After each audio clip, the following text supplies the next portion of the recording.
예, 안녕하십니까. 한미종묘의 김시복입니다.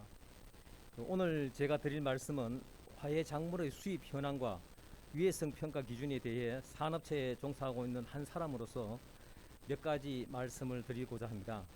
우선 최근 화훼 작물의 수출이 왜 감소했는지, 그리고 화훼 작물 수입은 왜 증가하고 있는지에 대해서 살펴보고, 최근 각종 언론에서 조금 전에 말씀하신 핑크뮬리의 유해성에 대한 저희들의 견해를 말씀드리겠습니다. 그리고 그 TSV 감염 여부를 확인하기 위해 시행하고 있는 PCR 테스트에 대한 저희들의 견해와 화훼 작물의 수입 적응성 시험의 문제점에 대해 말씀드리겠습니다. 저는 식물 검역에 대한 전문가는 아닙니다. 따라서 제가 드리는 말씀이 전문가의 견해와는 다소 차이가 있을 수 있습니다. 저는 화훼 산업에 종사하고 있는 한 사람으로서의 견해를 말씀드리니 이 점 참고해서 제 말씀을 들어주시면 감사하겠습니다. 식물 검역은 한 국가의 위해성 작물이나 병해충이 유입되는 것을 차단하기 위해 반드시 필요한 업무라는 점에 대해서는 그 누구도 부인할 사람은 없을 것입니다. 하지만 이러한 제도가 위해성 식물과 병해충 유입을 차단하고자 하는 본래의 기능에 충실해야지, 간혹 이러한 기능과 별개의 문제로 화훼 재배 농가를 어렵게 하여 불만을 야기시키거나 화훼 산업의 발전에 지장을 주는 일은 없어야 한다고 생각합니다. 보시는 바와 같이 2019년 화훼 작물 수출액은 2011년에 비해 약 80%가 감소했습니다. 특히 장미, 백합, 국화 등과 같은 작물들의 수출이 많이 감소하였습니다. 이러한 작물들은 주로 일본에 수출을 했었습니다. 여기 일본에 대한 수출액을 보시면 2019년도에는 2011년에 비해 6,300만 불이 감소하였습니다.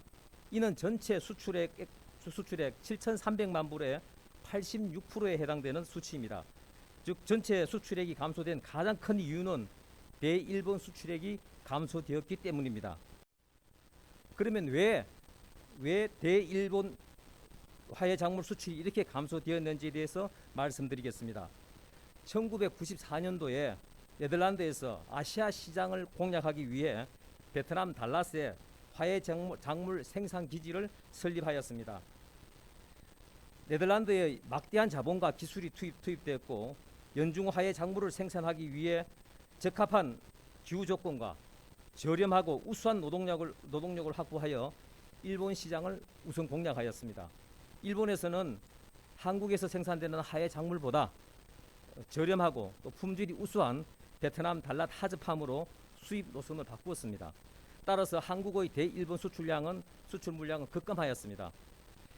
베트남 달랏 하즈팜에서는 세계에서 가장 우수한 품종을 선택하였고, 유럽의 우수한 기술을 도입하였으며, 베트남 정부에서도 달랏 하즈팜의 기업 운영에 문제가 없도록 적극적인 세제 혜택과 온실 건축 등에 대한 규제를 완화하고 지원을 아끼지 않았습니다.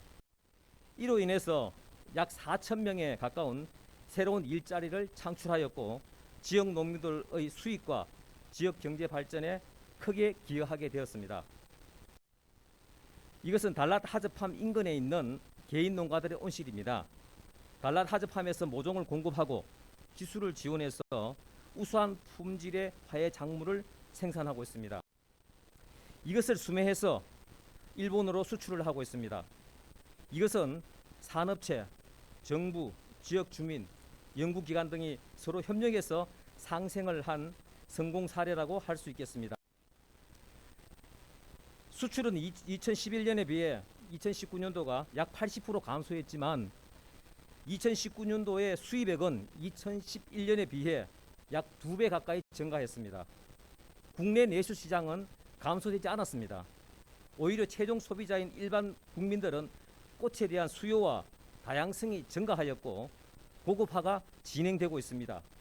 과연 이러한 국민들의 요구에 화훼 산업체와 재배농가는 부응하고 있는지, 관련 기관들은 어떠한 노력을 하고 있는지 한 번쯤 뒤돌아봐야 한다고 생각합니다.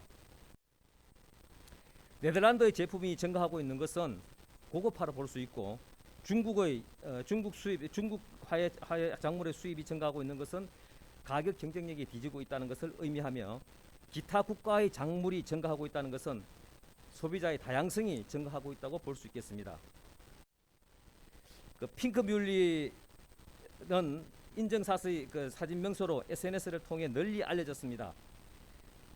핑크뮬리는 국내 대기업 모 대기업 회장이 미국 캘리포니아의 한 골프장을 찾았다가 핑크뮬리의 아름다움에 반해 국내 골프장에 식재하기로 하고 5만 본을 계약해 들여온 곳이 시초라고 알려져 있습니다.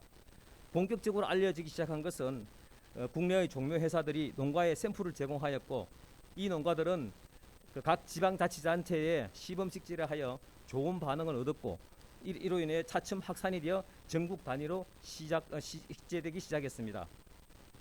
농가들은 모처럼 돈이 되는 작물이 되었다고 좋아했고, 관광객이 증가하였으며 지역 경제 활성화에도 많은 도움이 되었습니다.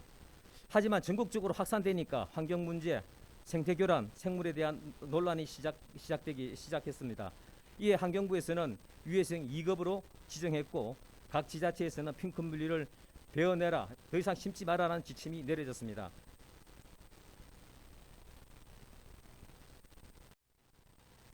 예, 그 핑크뮬리가 환경 유해 작물이 될 가능성이 있고 2급 유해 작물로 지정됨에 따라 각 지자체에서는 식재를 중단하거나 뽑아서 폐기했습니다. 따라서 재배 농가들은 판매를 더 이상 하지 못했고 더 이상 핑크뮬리 확산도 중단되었습니다. 그러면 과연 핑크뮬리가 환경 유해 작물인지 해외에서는 생태교란 식물로 지정된 사례가 있는지를 조사해 보았습니다. 미국, 유럽, 중국에서 보고서를 이와 같이 검색을 하였습니다. 저희들이 조사한 바로는 핑크뮬리는 심해 식물로 등록되어 있지 않았습니다. 미국에서는 USDA 식물 데이터와 와일드 플라워 센터를 확인하였는데, 캘리포니아에서는 핑크뮬리가 치매 식물의 대안, 즉 외래풀의 대안으로 권장되고 있었습니다. 유럽에서는 벨기에와 스위스에서 침입성 식물 리스트를 검색해 봤는데 역시 이곳에서도 핑크뮬리가 생태교란 혹은 침습성 작물로 등록되어 있지 않았습니다. 지중해 식물 보호기관에도 검색해 봤는데 역시 침해 식물로 등록되어 있지 않았습니다. 중국에서도 등록되어 있지 않았습니다.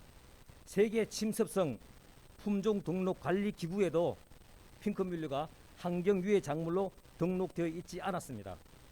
침습성 작물이 환경 유해 작물로 이제 등록되려면 식재된 지역에서 1km 이상 떨어져 있는 곳에 자라고 있는 것이 목격되어야 하는 것으로 알고 있습니다.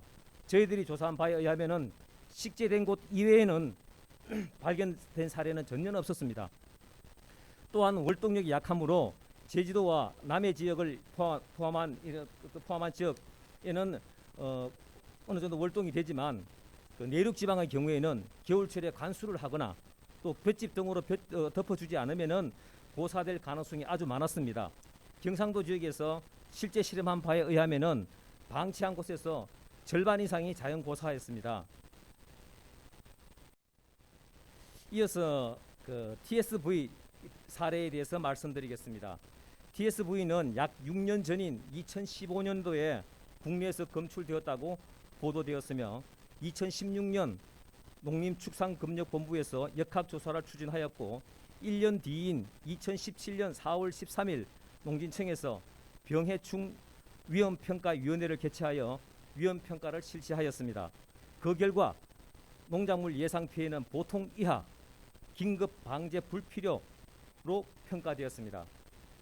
현재 농림축산검역본부에서 전국 단위로 국내 분포를 조사하고 있는 것으로 알고 있습니다.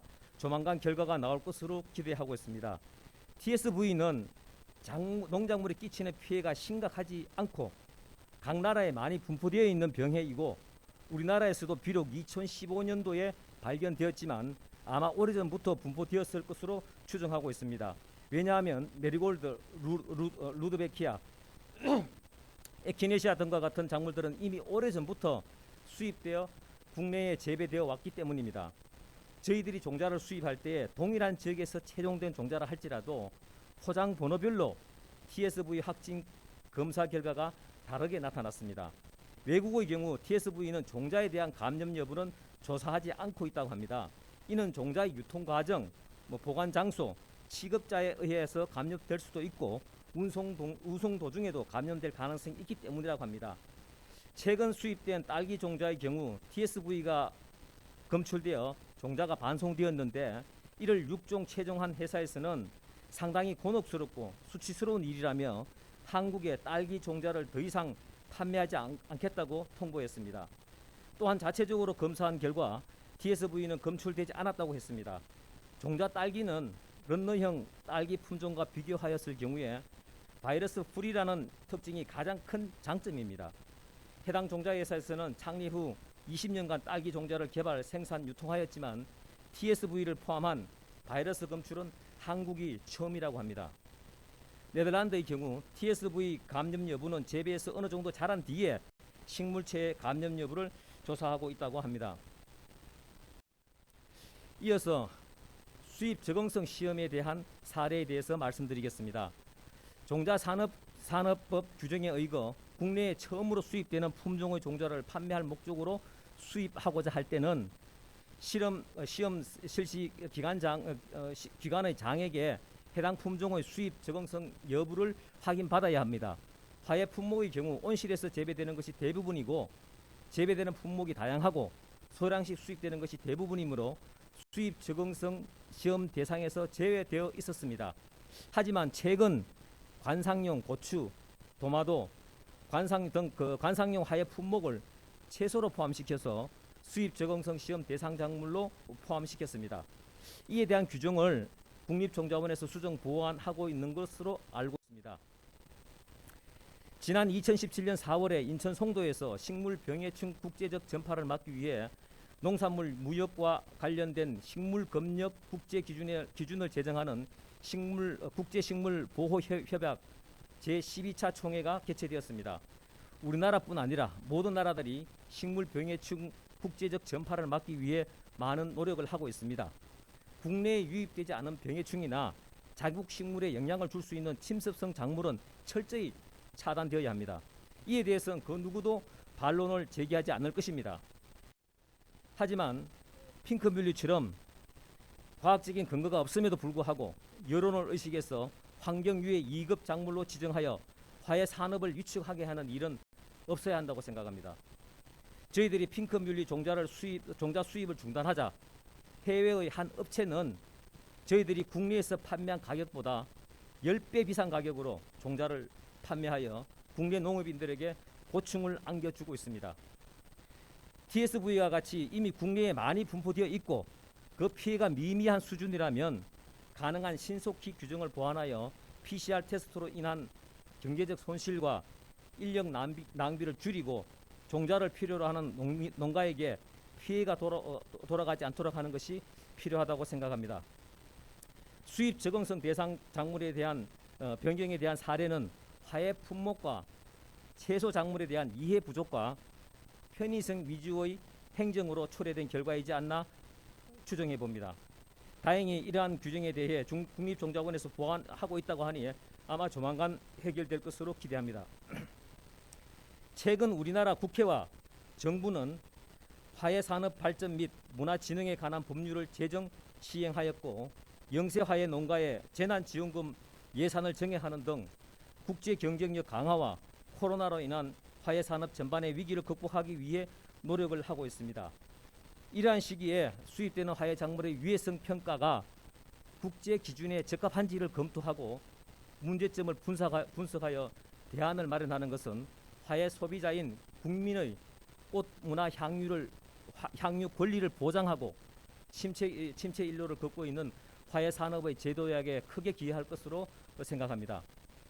유엔 인권선언 제27조 1항에는 모든 사람은 공동사회의 문화생활에 자유롭게 참여할 수 있는 권리를 지닌다고 되어 있습니다.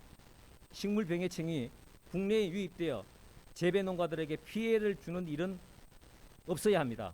이와 동시에 화훼 재배농가들의 품종 선택권과 국민들의 꽃, 문화, 향유 권리가 침해되지 않도록 하는 것도 중요하다고 생각합니다. 예, 이상으로 제 발표를 마치겠습니다. 예, 감사합니다. 네, 감사합니다. 굉장히